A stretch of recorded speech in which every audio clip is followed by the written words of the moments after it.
Good morning. I'm ready to show the sewing journal that I just completed.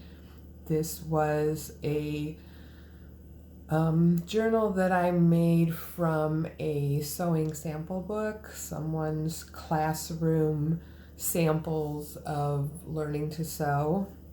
I took the book apart and it was, pretty small as far as thickness goes. So, but I used the original cover and I just recovered it with this lovely fabric. It's got this great tie. I used a vintage mother of pearl buckle.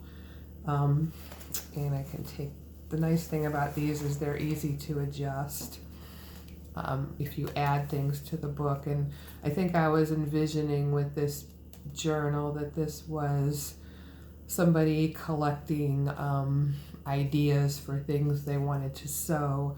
I left it kind of rough because I wanted it to look really handmade by somebody who was, like I said, just collecting things they wanted to sew.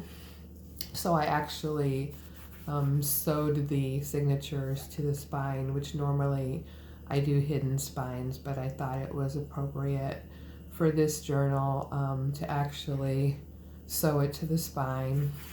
So you got the red thread that I liked with this fabric. I just love this piece of fabric. And this lady is copied from a vintage, actually an antique trade card that I had. I love this image. And the top and bottom here, I cut off of a different trade card that had a lot of different threads on it. I liked the colors in here.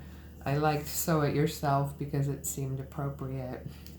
This is just an empty needle book and a vintage tatted little flower. Got some buttons on the corner and some antique lace on the sides here.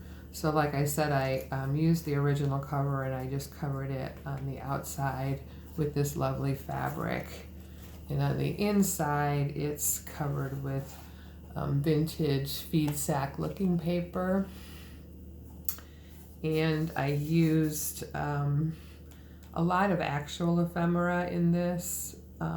This is the original, excuse me.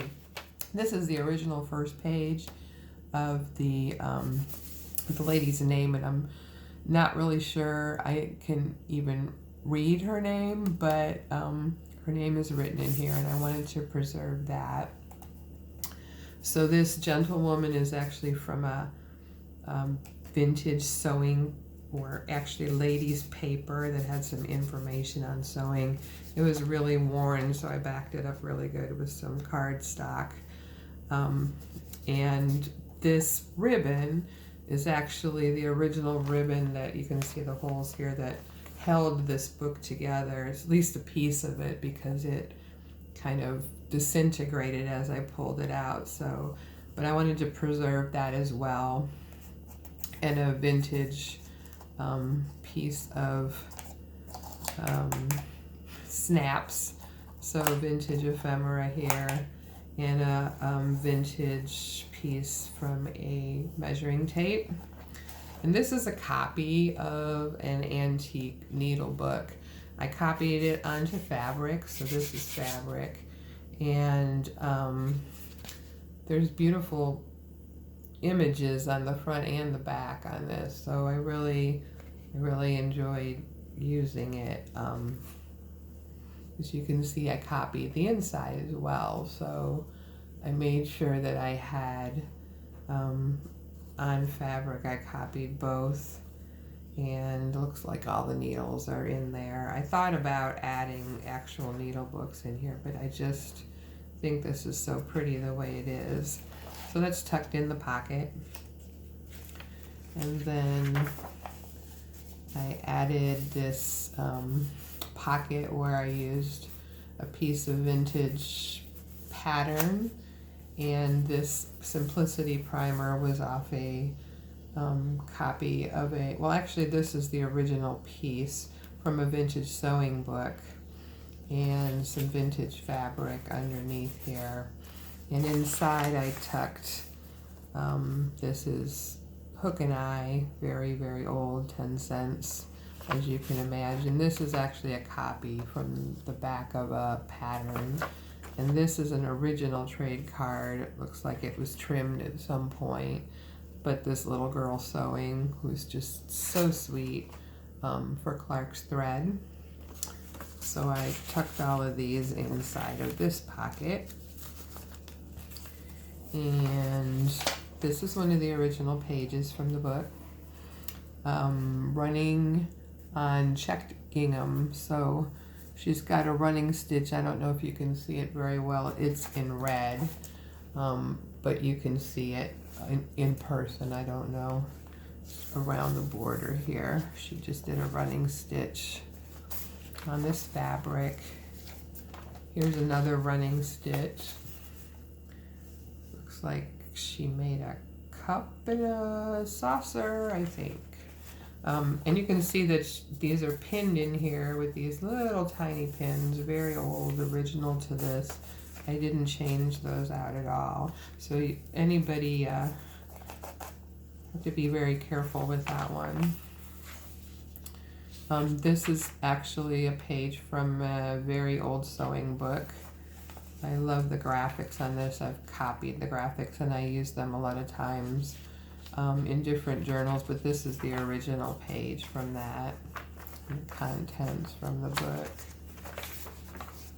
And another piece where she had sewn and ironed it down, pressed it. You see how it's framed. Nice piece of muslin there.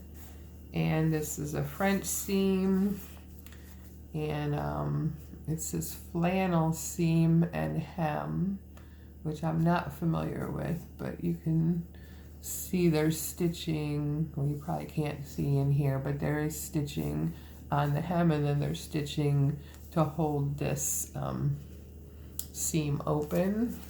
I don't know if you can, oops, I don't know if you can see that, but you can see the piece of fabric that she used was probably a remnant from something.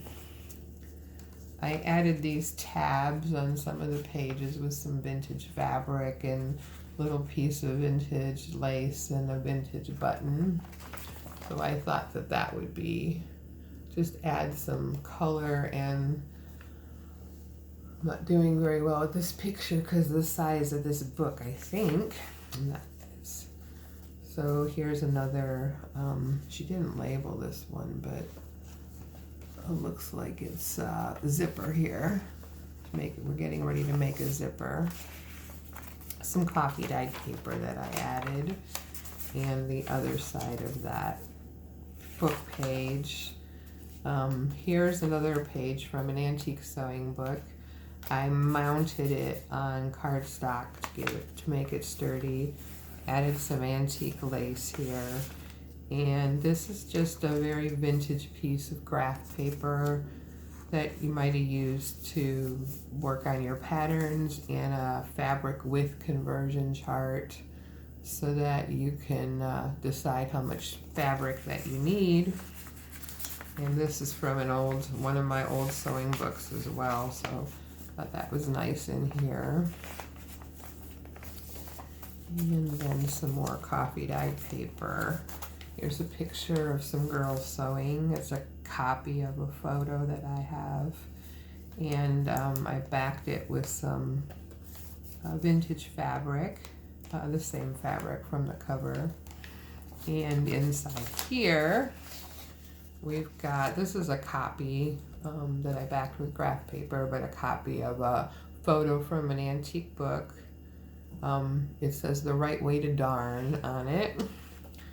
This is an actual piece from the Wise Encyclopedia of Modern Sewing. You can order it for $1 apparently, which tells you how old that is, just even from how dark it is. A vintage button card with the original buttons still attached. And this, I just love this little booklet. I've copied this as well, but this is Grandmother's Story, A Tale of O.N.T. Thread, and just different pages of, you know, when I was young and little, I played with O.N.T. So stages of life, you know, learning to sew, getting married, having children, and then being a grandmother, and can't get that page open. So this is just the sweetest little book there. So got all of those in here. And then some more blank pages. I added some fabric samples here that I thought, you know, if you're getting ready to maybe make a dress or something, you might want to think about what samples you want. I made this pocket and added some different stitches from my machine, so you kind of got a sample of stitches on here. The stitches on the ends were already there on this vintage piece, so I just honestly don't remember where I got this piece from, but I try to save all the little scraps I have, so you can see the sewing there, and you can see these pins are from a card of very old pins that I have. It looks like they're covered in blue enamel of some sort, and another button card that's got some pearl buttons on it. And then this was an original newspaper piece that I pulled out of an old sewing book that I had. She's even got the rest of the article glued to the front so she wouldn't lose it. So I just tucked that in here. It's very fragile. And the buttons and the fabric. A book page from an antique sewing book that I have. Clothing for the High School Girl, which I have to tell you, I just adore this book. I had an old copy that I used for a journal a while back, but I actually have another copy of it that I'm saving because I like it so much. Here's another piece of, looks like she was making a sleeve. The Gathering here. Really nice job, actually. There's a little extra thread there. Another tab. Pulling on tapes. She sewed the tapes on here. This is from the same antique sewing book as the front piece. This is notes that someone had put in, actually drawn some pattern pieces. Really cool piece. There's some more notes on the other side. So I put that in here. Another piece from her original book, Folding Hems. So there's a pin in there too, but showing how to fold the hem up. This she did with paper, just to demonstrate how, apparently.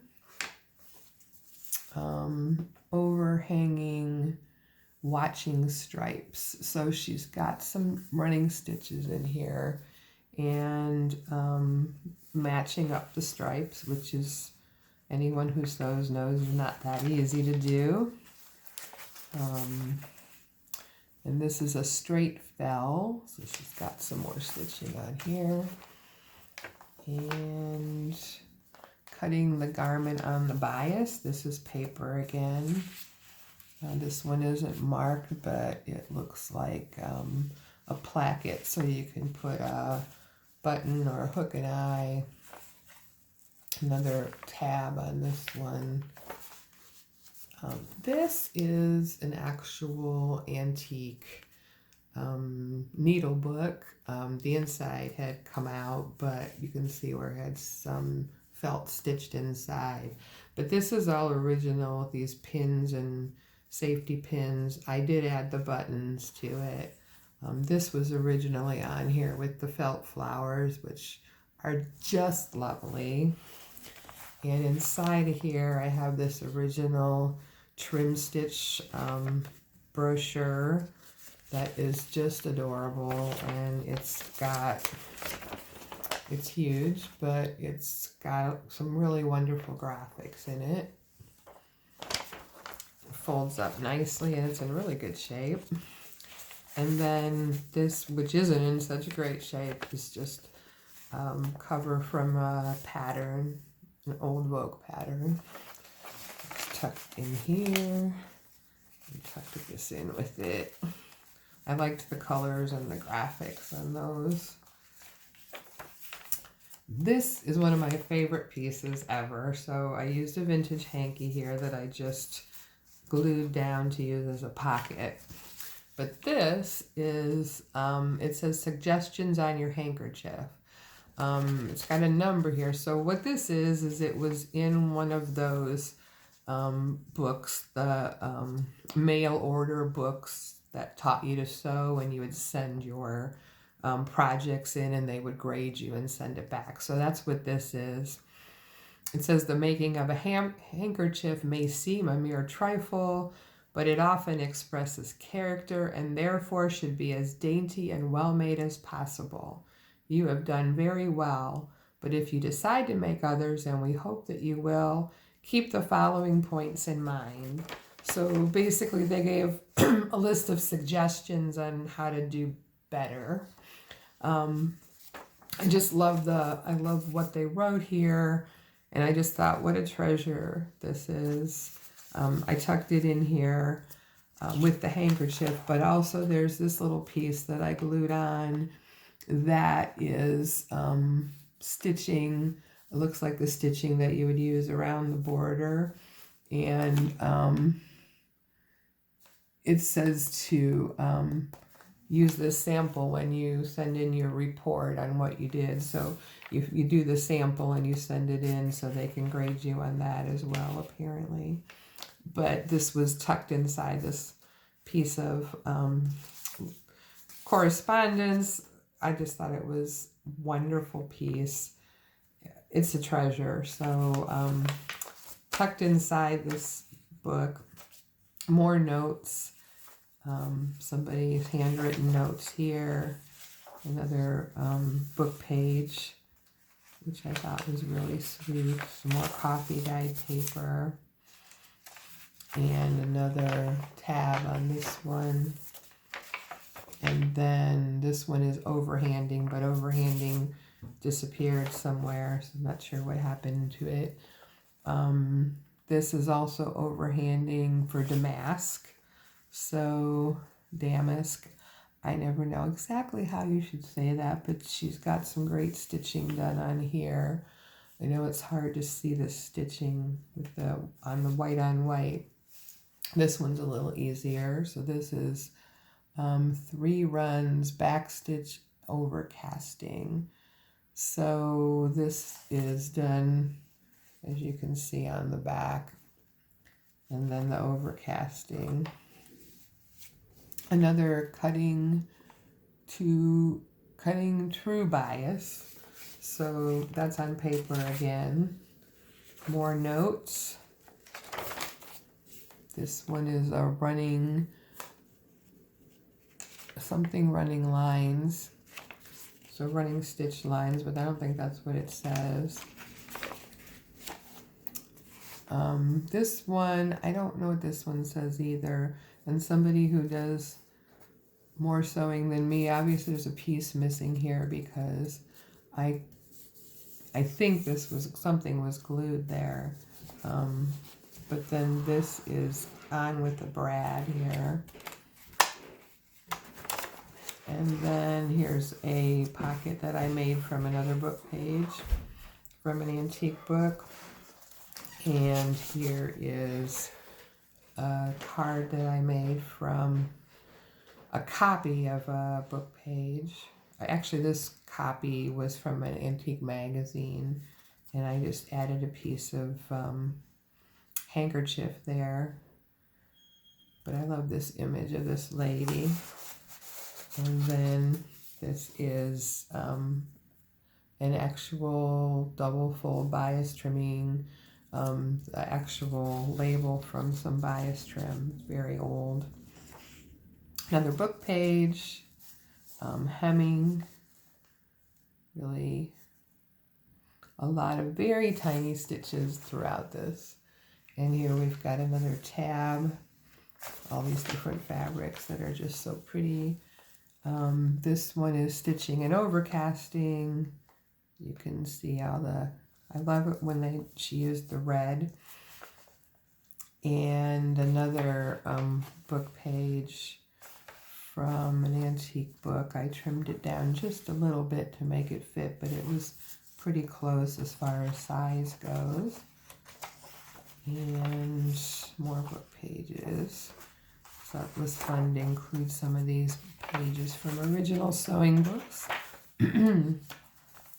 This is another copy that I found in the mail order sewing catalog.